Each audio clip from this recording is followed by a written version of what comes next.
Around 6 a.m. on May 13th, 2018, a horrifying discovery was made in a parking lot of a residential area in Suzuka City, Mie Prefecture, Japan.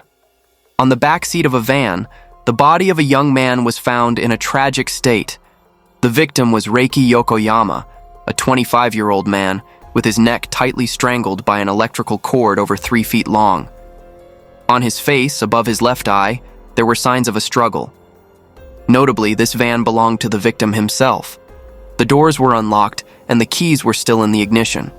The forensic report confirmed the cause of death as asphyxiation from strangulation. Police quickly concluded that this was not a random accident, but a deliberate murder. Despite his somewhat rugged appearance and his job in house demolition, which is typically associated with rough individuals, Reiki was well liked for his exceptionally kind nature. Everyone who knew him was surprised by the unbelievable kindness of this young man. A tragic detail of the case was that the person who discovered the body was the victim's stepson, who was also Reiki's former classmate from junior high school. When mentioning Reiki, the stepson couldn't help but feel a bit awkward. During their middle school years, they had been close friends, and he often invited Reiki to his home. At that time, he never imagined that their relationship would change so dramatically in the future. By 2015, when both had reached their 20s, he frequently took Reiki to the small bar owned by his mother, Fujiko, to enjoy drinks together and support her business. Through these interactions, Fujiko gradually developed special feelings for Reiki, often showing him careful attention and care. With her lively, open personality and natural charm, Fujiko quickly won the young man's affection. Before long, they had developed a deep romantic relationship, and after just a few months, they decided to get married, despite objections from family members. Wanting to create a comfortable home for their married life, Reiki didn't hesitate to buy a new house. Although Fujiko had experienced several failed marriages before, this time seemed different. The couple showed deep love for each other. They traveled together, spent time relaxing at home, and always held hands whenever they appeared in public.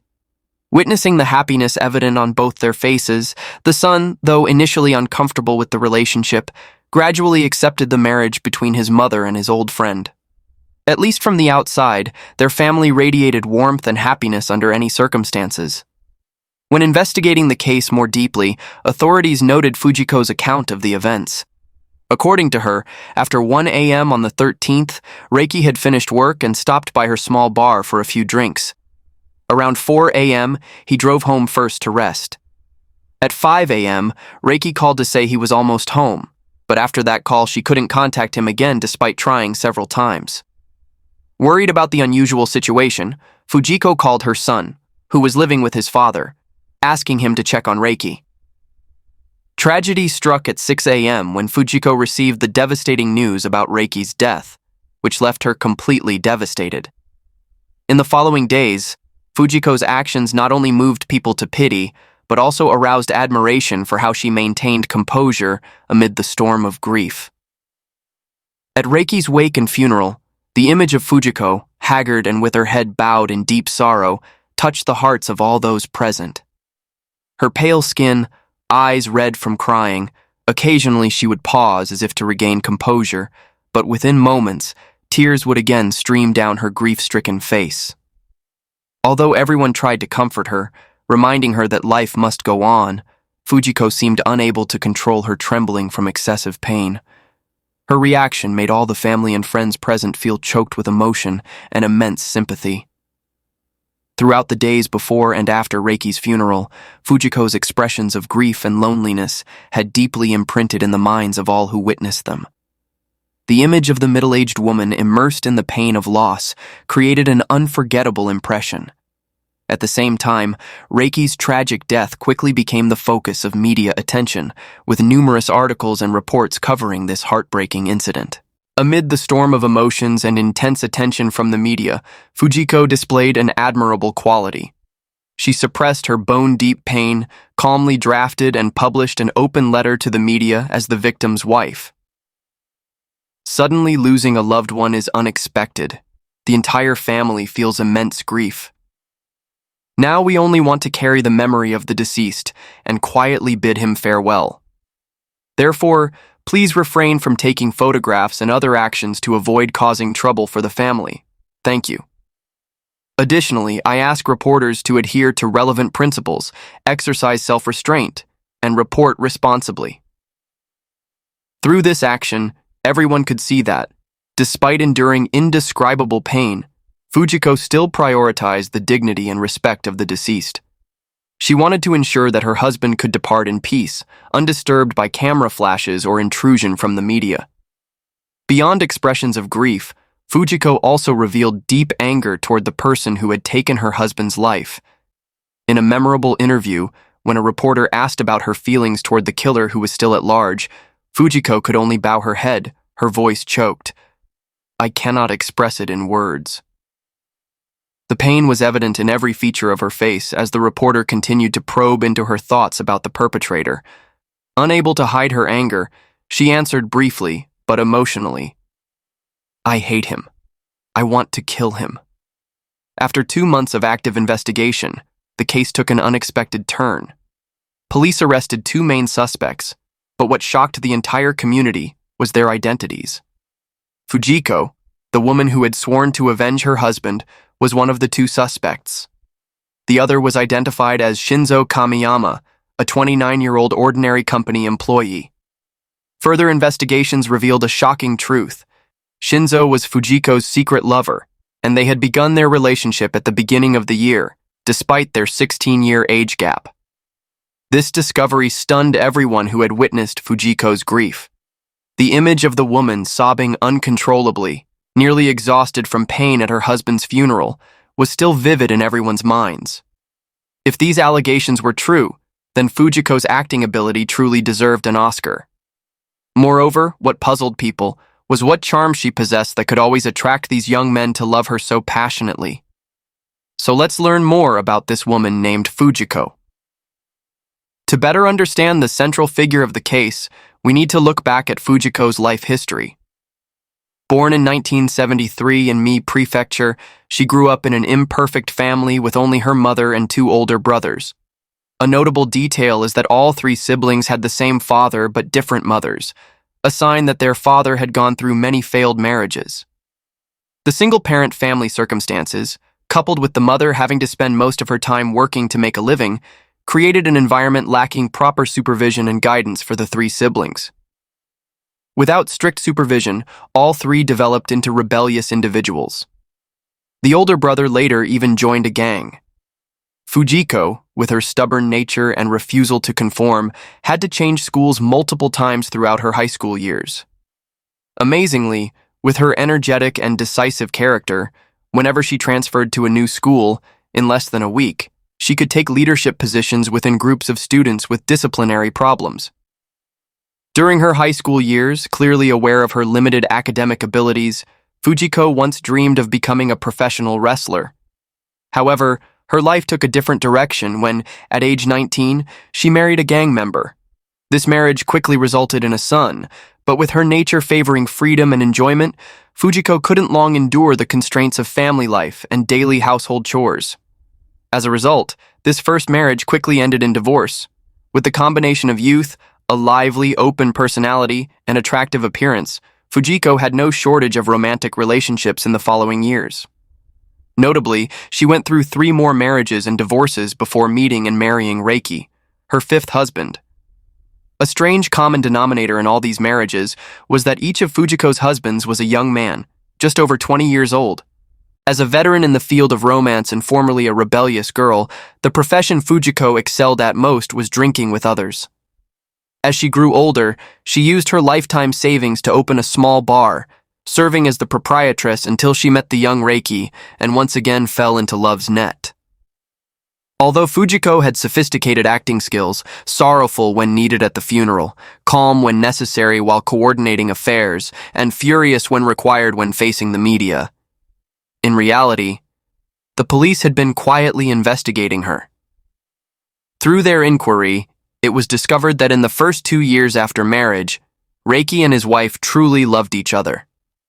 However, over time, this fresh feeling completely disappeared.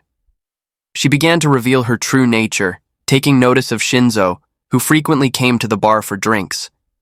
This man was an ordinary company employee living in Suzuka City. He often visited Fujiko's small bar for drinks and had also met Reiki. At the beginning of that year, the two became lovers. Fujiko often brought him home when Reiki wasn't present.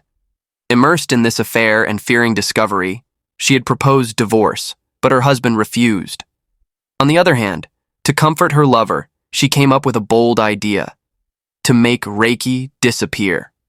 Blinded by love, Shinzo, after hearing this crazy plan, not only wasn't frightened, but decisively agreed that he could eliminate his rival. Although the two had meticulously planned, everything was discovered step by step through the police's thorough investigation. First, police found that Reiki's wallet was left in the car, but the cash inside wasn't taken, so they could conclude this wasn't a crime for money. Second, they found the victim's blood and a small amount of urine on the floor of Fujiko's small bar, and also discovered sleeping pill components in the body. Therefore, they deduced that Reiki was first drugged, made unconscious at the bar, then strangled to death, and finally left in the van. By checking surveillance videos around the small bar, police discovered that Reiki entered the bar around 1 a.m. on the day of the incident. At 4:40 a.m., his silver van left the parking lot, heading toward Reiki's home. Around 5:18 a.m., Fujiko drove her car home.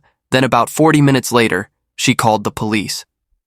Fujiko claimed that her husband drove away himself, but this was clearly a lie, as surveillance cameras had clearly recorded that the person in the driver's seat wasn't Reiki but Shinzo. Police believed that at this time, the van was carrying Reiki's body and was abandoned around 5:10 a.m. afterward.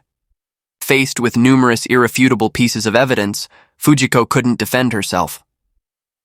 According to her confession, after midnight on May 13, 2018, she as usual served customers in the bar, while according to plan, gave the house keys to Shinzo, intending for him to silently eliminate her husband while Reiki was sleeping at home. But man proposes, God disposes. That day, Reiki went to bed very late, and the noise when Shinzo arrived startled him. Thinking there was a thief in the house, he ran away, causing Shinzo, who intended to attack in the dark, to slip up. Reiki ran straight to his wife's small bar, telling her that a thief had entered the house intending to attack him, then went upstairs to rest. To prevent the incident from being exposed, Fujiko gave her husband a drink laced with sleeping pills to calm him. Reiki could never have suspected that his wife wanted to kill him. Without any precaution, he drank the beverage and fell asleep. At this point, Fujiko immediately called Shinzo to come over, and the two used an electrical cord to strangle him to death, then had Shinzo impersonate Reiki and drive the car with the body away. Actually, the plot of this case isn't complicated. It's just a tragedy caused by infidelity and a failed attempt at divorce. What shocked people was Fujiko's unparalleled acting skills before her arrest, which had fooled everyone. Her behavior didn't resemble that of a murderer at all. However, even an actress has moments of carelessness. At the end of May, after Reiki's funeral concluded, she called her father-in-law, saying only one sentence: "Don't think about Reiki's assets, quickly give them up." This shocked and angered her father-in-law because at that time, only 2 weeks after his son's death, the killer hadn't been caught, but the daughter-in-law's first call was to discuss his assets. Some might wonder if Fujiko, running a small bar, would have more money than Reiki. The reality is different. In Japan, working in house demolition and other physical jobs pays much higher than imagined, with income often double that of office workers. Additionally, before committing the crime, Fujiko had secretly increased her husband's insurance amount from 46 million to 80 million yen, thinking that since she was making her husband disappear anyway, she might as well earn extra money in the process. Moreover, just 1 week after Reiki was murdered, Shinzo openly moved into Fujiko's house. They came and went together, showing intimate behavior, with no intention of hiding it. When reporters asked about their relationship, Fujiko said they were just normal friends, and that day was because he wasn't feeling well, experiencing symptoms of breathing difficulties, so he came to her house to rest. But these explanations were completely unconvincing. And after Fujiko was arrested, her son said in an interview with the media, "At Reiki's funeral, I felt like my mother was acting. That man moved into the house so quickly. Why was there such a rush?" On July 24th, 2018, exactly 2 months after the horrific case occurred, police arrested Fujiko and Shinzo. Faced with a series of irrefutable evidence, both finally had to admit to all the crimes they had committed. It seemed as though the story had come to an end, but just 3 weeks after these arrests, an unexpected development occurred. Police arrested a third person, Aizi, 69, Fujiko's biological mother. She was suspected of being an accomplice in the murder. However, due to a lack of substantial evidence to press charges, Aizi was ultimately not criminally prosecuted. The trial for this case officially began on May 19, 2019. In the solemn setting of the courtroom, Fujiko and Shinzo, two people who had once sworn deep love for each other to the point of committing a horrific crime, now blamed each other to try to reduce their charges. Shinzo, with a bitter expression, declared that he had acted because he believed Fujiko truly loved him. According to his testimony, Fujiko had wanted to divorce Reiki to be with him but was unsuccessful, and it was because of this deep love that he had been willing to get involved in the murder plan. But now, sitting in the defendant's seat, he had completely awakened, asserting that there had never been real love between them, and that he was just a victim of Fujiko's deception and manipulation. After a lengthy trial process, on July 30th of the same year, the final verdict was delivered. Fujiko, 46, received a 17-year prison sentence, while Shinzo, 30, received a 14-year prison term. Thus, a love story had turned into a tragedy. A bloody drama had officially concluded with the strict sentences of the law. This love affair, full of lies and crimes, like a dark comedy, finally reached an inevitable end. The main characters in our next case are Eric Larocque, a young engineer working at Delaware Consulting in Fairfax, and his wife Kim Pham, an intelligent and charming Vietnamese woman. They had long been known as a happy and admirable couple. Both were outstanding alumni of Virginia Tech, where their love story began before they married in 2010. They had 2 children, a boy and a girl. Kim Pham was steadily advancing in her career, while Eric had a special passion for outdoor activities like mountain climbing and cycling. They owned a comfortable home in Vienna and lived a fairly affluent life. However, at 6:30 p.m. on July 31st, 2015, the peace of their family suddenly shattered. In a panic-stricken voice, Kim Pham made an emergency call to 911 reporting that she had just discovered her husband Eric dead in their home. From that fateful phone call, the facade of what seemed to be a perfect marriage began to crack, revealing haunting secrets. What really happened to Eric? Before his death, investigators arriving at the scene found Eric lying on the bed, turned to one side. The fatal bullet had been fired at close range and had gone through the bedroom wall, lodging in a child's onesie in the adjacent room. Police found a handgun, a bullet, and blood-stained bedsheets in the couple's bedroom. They also seized a computer and mobile phone from the victim's home to aid in their investigation. Kim Pham, the victim's wife, said that a few days before the incident, Eric had been feeling unwell. He had called a doctor to check on him, and the doctor said he might have food poisoning. The doctor advised rest, drinking water, and Gatorade to regain strength. By evening, Eric's health had improved, but by midday the next day, he began feeling very ill again. Eric was behaving very strangely, very aggressively. He kept saying things like, "I'm going to die, I'm going to die." So Eric and Kim Pham went to the emergency room. There, Eric was examined and given fluids. On July 29th, Eric finished work earlier than usual to spend time with his father and stepmother. They were on a road trip driving from Florida to New York and had decided to stop for a few days to visit Eric. On the evening of July 30th, Eric and his wife Kim Pham enjoyed a cozy dinner together. At around 8:30 p.m., their 2 children went to bed. Following his daily routine, Eric went to bed at around 10 p.m. Meanwhile, Kim Pham went to bed after 10 p.m., but didn't sleep right away. She usually had a habit of staying up until nearly midnight to read books or relax with a few episodes on Amazon Prime. The next morning, July 31st, 2015, Kim Pham woke up at 6 a.m.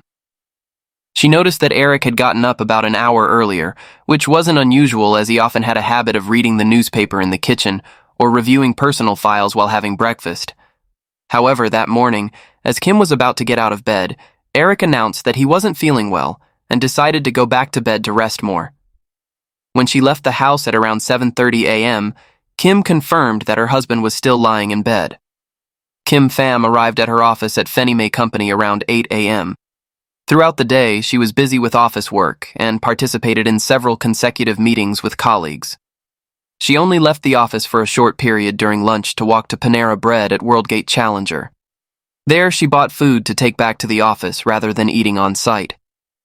Throughout that morning, Kim Pham had sent messages checking on Eric's health, but received no response. However, this didn't worry or surprise her too much. In her mind, Eric may not have seen the messages, or he was simply resting and didn't want to be disturbed. Typically, the couple didn't frequently exchange messages during the workday. Kim clearly remembered the last time Eric was sick, he had stayed in bed all day and only responded to her messages at 3 p.m. According to their daily arrangement, when Kim Pham went to work, her sister would stay at home to look after the children. Her sister's family had been living with Kim and Eric's family for 3 years, creating a strong family support system. On the morning of July 31st, Kim's sister had texted to report that Eric had not yet left the bedroom and wanted to confirm if he needed anything to eat. Kim had instructed her sister to check if Eric was okay and suggested that she could prepare clothes for him if necessary. An hour passed, and the sister contacted Kim again, informing her that she had received no response from Eric despite trying to reach him. At 11 a.m., Kim's sister texted again to say they would have lunch in about half an hour. When the clock struck 1 p.m., Kim's sister once more made contact, emphasizing that Eric still continued not to respond to any communication attempts, raising initial concerns about his condition. That afternoon, although not overly worried about Eric's condition, Kim Pham still planned to return home earlier than usual to take care of her husband and children. However, busy work with extended meetings prevented her from implementing this plan. Throughout her time at the office, Kim still consoled herself that Eric just needed more rest, and sleep would help him recover. When she finally returned home, Kim entered the living room and met her brother-in-law playing with her children. In a normal tone, Kim asked if her brother-in-law had seen Eric wake up yet. The brother-in-law replied that all day he hadn't seen Eric appear or leave the bedroom, unless he had gone downstairs while the brother-in-law wasn't paying attention. With a bit of concern, Kim decided to go upstairs to the bedroom to check on her husband. As soon as she opened the door, she noticed something was wrong. The door hid an open drawer, which was in a completely unusual position. Taking a few more steps into the room, the sight stunned Kim. Clothes were scattered everywhere, as if someone had ransacked the room looking for something. When Kim's eyes settled on Eric's upper body lying on the bed and she recognized the bloodstains spreading on the sheet, a cold sensation ran down her spine. In that moment, although not fully aware that Eric was dead, Kim still knew that something extremely serious had happened. Without calling his name or trying to wake him, the first two thoughts that crossed her mind were, she needed to prevent the children from entering this room, and she needed to call for help immediately. Kim Pham immediately backed away, closed the door, and loudly called 911. Her brother-in-law was very surprised, not understanding what was happening. Kim went to the kitchen to get the phone, but the phone didn't work when she picked it up. She heard her voice, and her first reaction was, "Calm down, I can't use the phone like this." Then she realized the phone cord wasn't plugged in. It took her about 2 minutes to fix it, then she plugged it back in and got a signal. It was the landline that her family still regularly used. Her family limited the use of mobile phones because they believed mobile signals weren't good for health. Kim Pham said the couple owned a gun. She had never owned a gun before, had never handled a gun, or fired a gun. However, in the spring, they had bought it because Eric wanted something for self-protection when they moved to live in this house. Although Kim Pham wasn't comfortable with the gun, she agreed with her husband, and they planned to take a safety training class. Kim Pham believed that it seemed like someone had entered the room, possibly looking for valuable assets like cash or jewelry. However, the couple didn't keep many valuables at home, just a little cash, gift cards, and a few fashion jewelry pieces of no significant value. Additionally, she had a laptop, iPad, and phone. When detectives asked, "So when you knew that Eric had been shot, what did you think?" Kim Pham said, "I thought it was the pistol that we had bought. I wondered if he had done it himself, but I didn't think there were any signs indicating he had done so."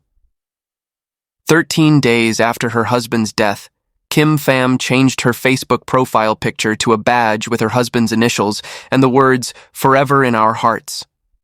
All friends and relatives from both sides had left condolences, remembering Eric and offering to help the grieving Vietnamese woman. Kim Pham had also agreed to let relatives raise over $12,500 for a fundraising page to establish a scholarship fund for her 2 children. Eric's death was confirmed as a homicide on August 10, 2015. For the next 10 months, Eric's death remained a mystery. The police did not release any names of suspects. From some sources, police learned that Eric had begun an affair in 2014. 6 months prior, Kim Pham had discovered her husband's betrayal and was heartbroken. The couple had been together for 15 years, waited 7 years before getting married, and had overcome challenges together. Until Eric met a woman named Justin. Kim Pham loved Eric, but he had stabbed a sword into her heart. He had ruined everything. But the problems in Eric and Kim Pham's marriage didn't stop there. Another secret continued to be uncovered by the police, and it belonged to Kim Pham. Police had revealed that there had been a series of quite intimate messages between Kim Pham and a male colleague discussing their marital problems. And there were also messages with coded words, alluding to sexual behaviors and body parts. When the relationship between the spouses became tense, Eric didn't sleep in the bedroom, but often slept in the living room, either on the sofa or in the basement. Even Kim Pham had nights when she also slept on the sofa. After 10 months of investigation, in March 2016, police surprisingly announced the arrest of Kim Pham as they identified her as the suspect who had shot her husband. She was arrested while leaving Penny May Company and was subsequently detained at the Fairfax County Adult Detention Center. Initially, she was denied bail, but in an unusual move for a first-degree murder case, a judge set bail at $250,000 despite the prosecutor's objection. In a subsequent hearing, the police argued, there were 4 adults living in the house and 2 children. The house almost always had someone in it 24 hours a day, and one of those adults had died in the house. There was no gun near Eric's body, so he couldn't have shot himself and then the gun disappeared. Someone must have moved the gun, or someone else fired the gun. There were no broken windows or door locks, so someone had the right to enter the house, and that person wasn't one of the 3 adults, including Kim Pham, her sister, and her brother-in-law. And when did that person take action against Eric? When Kim Pham left in the morning, Eric was still lying in bed and alive. Meanwhile, her sister and brother-in-law and her children were in the house all day. Kim Pham had locked the front door, the only way to get into the house. If someone had entered, why did they go straight to Eric and his wife's bedroom without paying attention to anything else? How did they get past Kim Pham's sister? At the same time, the police also presented a scenario. If someone had broken into the house to take property, after ransacking everything and finding nothing except a person sleeping soundly on the bed, that person was harmless to them. Would they have taken action against a harmless sleeping man? That didn't make any sense at all. Finally, after many days of thorough investigation, the police concluded that all evidence pointed to a single suspect, Kim Pham. According to their hypothesis, the motive behind this heartbreaking case was her desire to escape the marriage to be free to be with the colleague with whom she had been secretly exchanging messages, a relationship alleged to be a secret extramarital affair. Facing a series of tough questions from investigators about this hypothesis, Kim Pham maintained her stance. "I don't understand why things happen this way. About being angry with Eric, I really haven't been angry for a long time. Initially, I had wondered, how could he treat me like that? I didn't dare share with anyone about those things. I felt ashamed in my role as a wife. But I had overcome those feelings. I had shared with my friends and found peace." Nevertheless, investigators still clung to the hypothesis that deep in Kim Pham's heart, there still smoldered an unresolved hatred. According to their assessment, although outwardly she appeared strong and had overcome the pain, Inside, the mental wound had not truly healed. They believed that persistent pain, constantly haunting her mind, had gradually weakened her judgment and pushed her to extreme action. Throughout an interrogation lasting more than 4 hours, what made the detectives more suspicious of Kim Pham was that they believed she showed no emotions about her husband's death. Not a single tear fell. They didn't believe Kim Pham could be that different, even though they had seen many people react in different ways during many years of investigating cases. But in the end, the grief over the departure of a loved one is a wall that everyone faces. During the 9 days of the trial, prosecutors described Kim Pham as a woman who despised her husband and wanted to eliminate him because she had become infatuated with a colleague. Prosecutors tried to build a circumstantial case against Kim Pham. The Fairfax County deputy prosecutor said Kim Pham had the opportunity to kill Eric the night before she reported that he was dead. That night, the relatives living with the couple had gone to a casino. Kim Pham was at home alone with her husband and 2 children. While her children slept in the next room, prosecutors alleged that Kim Pham went up to the bedroom and shot her husband in the back of the head. Then she pulled out the drawers to make it look like a robbery. Eric was executed while he was sleeping in his bed, a place that should have been safe for him, the Fairfax County deputy prosecutor said in his closing statement.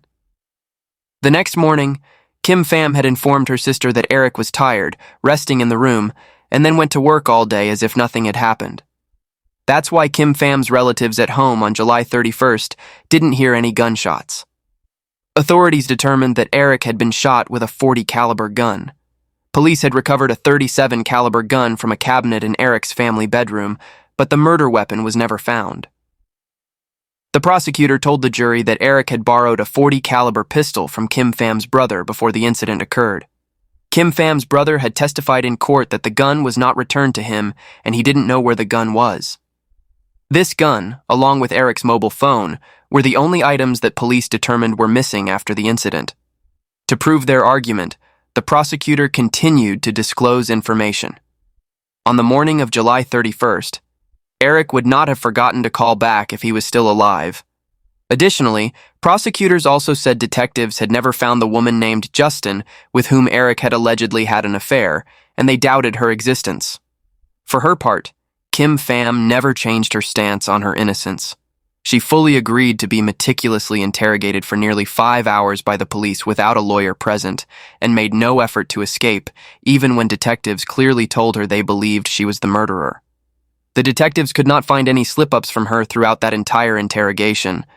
When Kim Pham's lawyer, Peter Greenspan, asked her to look directly into the juror's eyes and say whether she had participated in her husband's murder, she simply replied, "I did not." Her lawyer said Kim Pham was a Vietnamese woman with a very clean record, with nothing more serious than a speeding ticket. If Kim Pham was the suspect, there was really no clear motive for her to do it. With a master's degree in finance, she earned over $120,000 a year. She had no debts, no involvement with drugs or other issues. He said the state had no evidence to convict Kim Pham. "There's simply no evidence here other than saying, 'Your Honor, this is a serious case and we think she did it,'" Attorney Greenspan said in court. Regarding the relationship with her colleague, Kim Pham said she had approached this man after Eric revealed he had had an affair with another woman. However, both Kim Pham and this man testified that the relationship had not progressed into anything beyond a few kisses. Lawyer Greenspan said in court that the defense could prove she did not have an intimate relationship with that man. Greenspan had written in court documents that this man participated in a sting call with Kim Pham and would be an important witness for the prosecution. Regarding the relationship between the spouses, she and Eric had a conversation at a place called Hockey House in Virginia. She had overcome all personal feelings to forgive Eric. They were trying to start over, and things were going very well. She was still happy, and she wanted him to stay for the children. The kids deserve to have a father, whether the parents are perfect or not. Lawyer Greenspan said in court that the way his client continued her life was evidence of her innocence. She cooperated with the police, continued her work raising her children, and allowed her husband's family to visit the children. After a 9-day trial, with a day and a half of deliberation, there were times when the jurors had to exclaim to the judge that they thought they were stuck and couldn't reach a decision. The call about Eric's death, made at 6:34 p.m. on July 31st, 2015, was one of the few points of consensus in the conflicting stories presented before a Fairfax County jury, making one question very difficult to answer. Was Kim Pham either a calculating murderer or a victim of a legal nightmare? And finally, on June 30th, 2017, the verdict in Kim Pham's trial was delivered. She was found not guilty. The trial ended with a verdict of innocence for Kim Pham. Perhaps not what Marilu, Eric's mother, had expected. Marilu was once a famous teacher in Las Vegas who had raised Eric very carefully with all her love. Not just her, Eric's entire family sat in the courtroom in silence, stunned when the verdict was announced. Kim Pham didn't show much emotion after hearing the court's verdict, but one of her relatives smiled very brightly. The lawyer said Kim Pham and her family were very happy. They were grateful to the jury, who paid attention to the law and made the right decision. If Kim Pham had been convicted, she would have faced a life sentence. Thus, the final verdict delivered by the court restored freedom to the Vietnamese woman Kim Pham. So who was the person who really took action against Eric? That secret may be forever buried with the victim's death. And those are our two cases for today. Thank you for watching, and we'll see you in the next videos.